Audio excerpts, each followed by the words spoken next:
and therefore Alcaraz has bought himself a foot or two on the body blows. Not totally dissimilar to the way he was bringing Medvedev forward. Not quite the same, because Alcaraz was using the drop shot to kind of set the table against Sinner, where Sinner had to respect it. And against Medvedev, he wasn't going drop shot. He was just hitting that chip to bring Medvedev forward, so then he could create a little bit less space when he went for the body blows. But something that we had inbound of a lot of messages, and thank you to all the listeners who send in feedback, who send in kind of their own analysis, because I do find it interesting. But there are a lot of emails basically about the Ferrero effect and how that affects Carlos mid-match with adjustments. People had feelings about it. What do you think? Oh man, I'm of two minds here, and it's kind of an interesting case study, because there's nothing illegal going on now, right? I mean, not necessarily supposed to be the Yalta conference between coach and player, but you're allowed to have these interactions, and they take full advantage of that. So on the one hand, you say, great, you guys are using this new rule to your advantage. The coach is imparting some tactical advice. He's encouraging his player. The problem is, what happens when the coach isn't there? We got a concrete example of that in Australia when Juan Carlos Ferrero was he was down with a knee injury, and Alcaraz shows up. And honestly, in that match against Zverev, he looked kind of sort of clueless.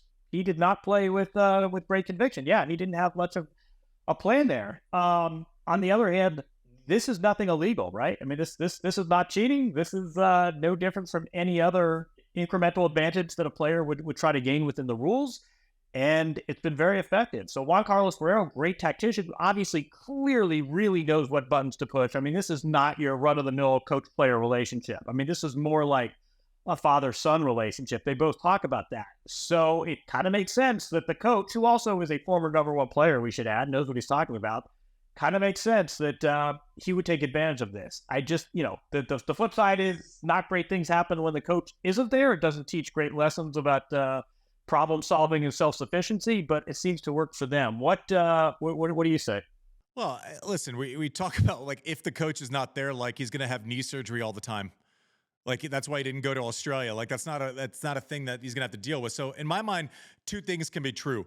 Alcaraz is a better problem solver when Ferrero is there talking to him.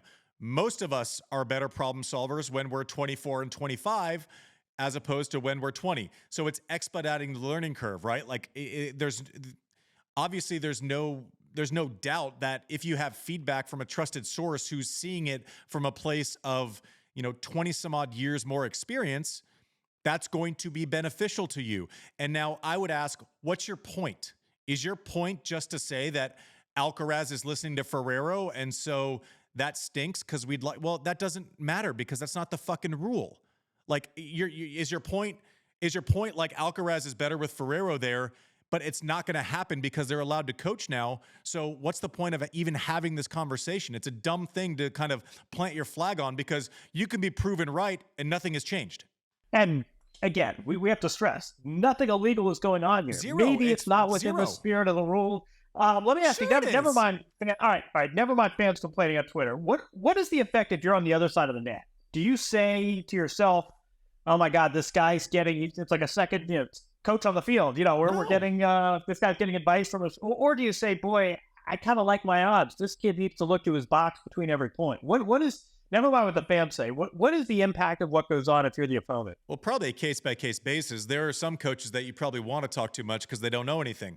But this specifically, I think it's pretty concrete that based on what we saw in absence of Ferrero and what we've seen when Ferrero is present, it's a small sample size, right? But pretty clearly, he looked lost and didn't problem solve well against Zverev. He would probably tell you that. I would think he would. And conversely, figuring it out against Sinner, he was in a whole world of hurt before they kind of were able to talk and figure it out. But like, if I'm on the other side, like, I used to get mad because it was illegal, right? I had players, certain players that all of a sudden would stand up in the box, and Uncle Tony, someone random would all of a sudden do like a certain clap, and that person would be 16 feet behind the baseline, playing that first ball up and away. So that was annoying. Now, a lot of coaches did it. I'm hypocritical if I criticize it too far because I received hints also. Everyone does. Like anyone who tells you they didn't is basically just lying to you, right? It's like stealing signs in baseball. But if I'm there and someone's talking and they're doing it within the time allotted and it's legal, what am I complaining about? Who was the player whose coach banged on the trash can? That's what I want to know. But no, I think here's a quick story. I heard this recently. I wish I remember where I heard about. Novak went into the U.S. Open last year, and he said, "Hey, listen, there's this glove, and you put it on, and it reduces your core temperature. Would it be okay to wear this during changeovers?" And there was a discussion, and they said, "No, that's a piece of equipment. No, we're not going to allow that." But I'm thinking the very fact that this guy is at the time, 23 major champion who was thinking about how am I going to get an incremental advantage? This is what the great ones do. And whether it's hiring Juan Carlos Ferrero and taking full advantage of these new rules that permit instruction, or whether it's wearing a glove that might reduce your core temperature, I have a lot of admiration for that. That is how you, in an individual sport in particular, that's how you win. You find little hacks. You find little incremental advantages that gives you 0.1%. That's still 0.1% more than you had. So I think, if anything, this is something that nods in Juan Carlos Alcaraz's favor, that this is something, listen, I'm taking advantage of everything that's legal to get that slight edge. I'm 100% cool with leaning on a close coach who, again, has been a former number one player. This isn't the guy who was feeding balls at the club. Well, also, it's like, okay, what's the other option? Like Carlos and Juan Carlos going, you know what? We shouldn't talk, even though it's completely legal. We should potentially sacrifice this match just to appease the old people on their Twitter fingers a little bit more. Like, get the fuck out of here. Like, that makes no sense. All the emails, he's better when Ferrero's there. Yep. And